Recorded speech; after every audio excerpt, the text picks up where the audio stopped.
London's Big Ben sounds 9:45 a.m., and now it will be silent all day. At Westminster, the funeral procession for Sir Winston Churchill is beginning.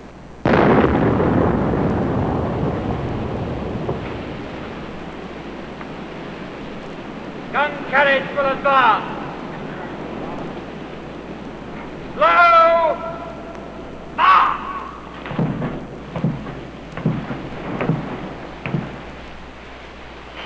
Navy enlisted men on foot draw the gun carriage. On it, the coffin covered by a flag, and on a black velvet cushion, the Order of the Garter.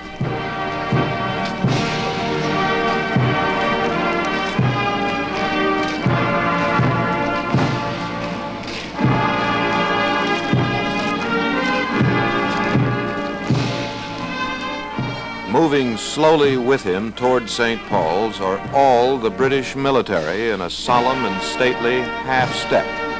Ahead of the gun carriage are the regiments of the Household Guard in their splendid uniforms and black bearskin hats.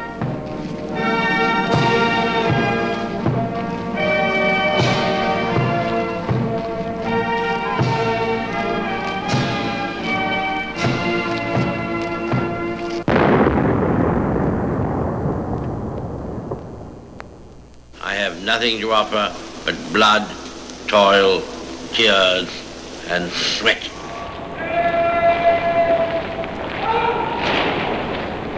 Of all the memories Sir Winston left to those who lived when he did, none will forget his words.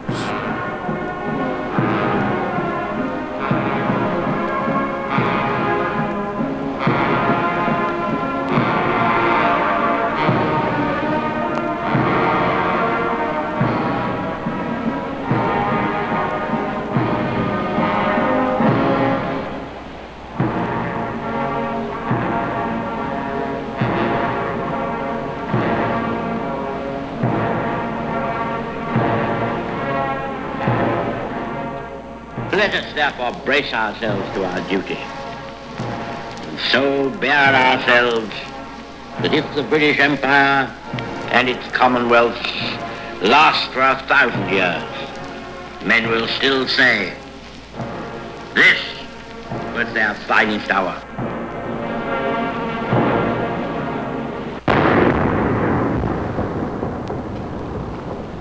Never in the field of human conflict was so much owed by so many to so few.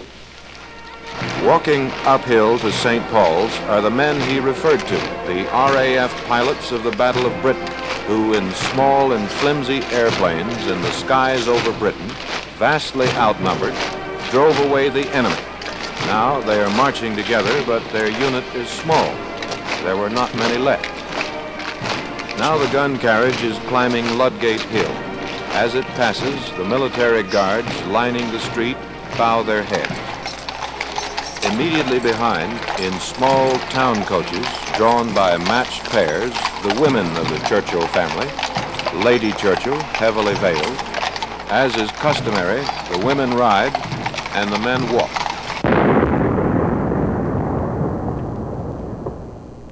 When I warned them that Britain would fight on alone, whatever they did, their generals told their Prime Minister and his divided cabinet, in 3 weeks, England will have her neck wrung like a chicken.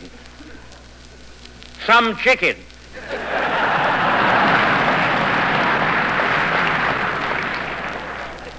Some neck.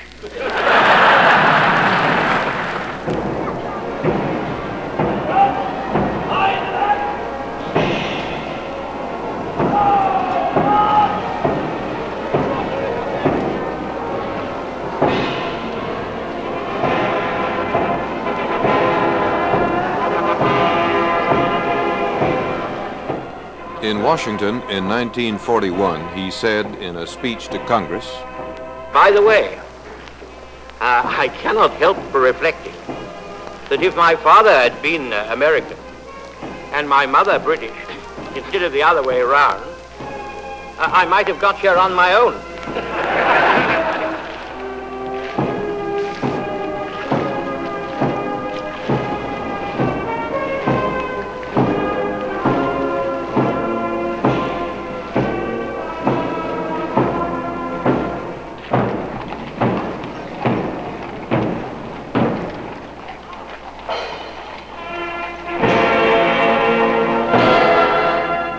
At the top of the hill, at St. Paul's, the Grenadier Guardsmen, every one over 6 feet 2, carry the coffin inside.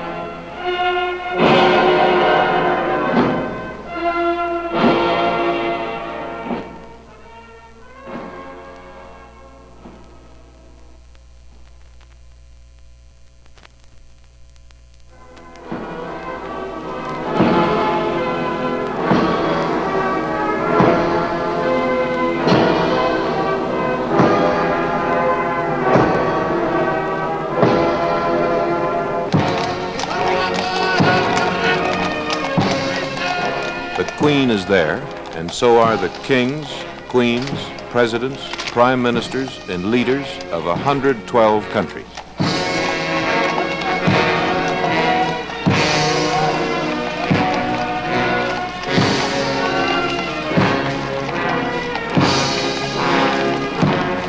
Sir Winston helped arrange his own funeral under a plan with the code name Operation Hope Not. One hymn, he asked, was his favorite, the Battle Hymn of the Republic. And so an American hymn was sung by the kings, queens, presidents, and leaders of the world.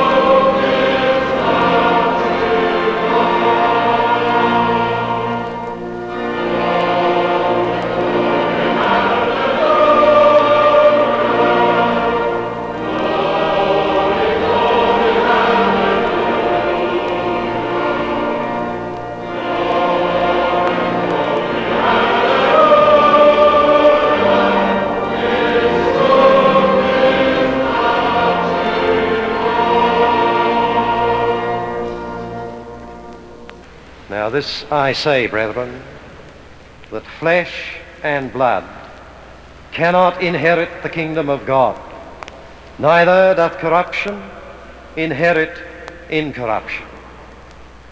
Behold, I show you a mystery. We shall not all sleep, but we shall all be changed in a moment, in the twinkling of an eye, at the last trump. For the trumpet shall sound, and the dead shall be raised incorruptible, and we shall be changed.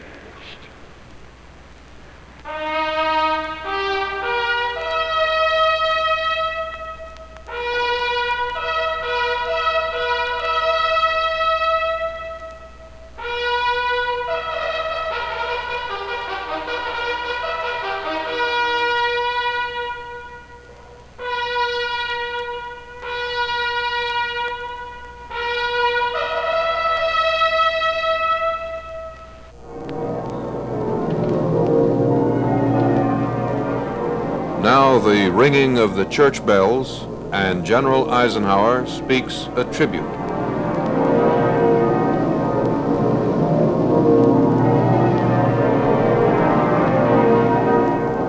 In the coming years, many, in countless words, will strive to interpret the motives, describe the accomplishments, and extol the virtues of Winston Churchill, soldier, statesman, and citizen, that two great countries were proud to claim as their own.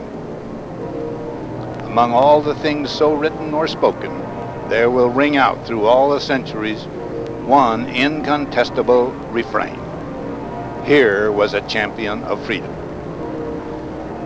May God grant that we, and the generations who will remember him, heed the lessons he taught us in his deeds, in his words, in his life. May we carry on his work until no nation lies in captivity. No man is denied opportunity for fulfillment. And now to you, Sir Winston, my old friend, farewell.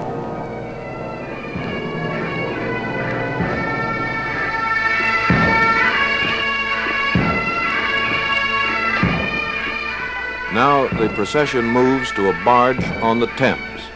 On the other side, at Waterloo Station, a train is waiting for the trip to Blaydon Churchyard. And the British people say goodbye with respect, nostalgia, and affection, both to a man and to an era in their history, and ours.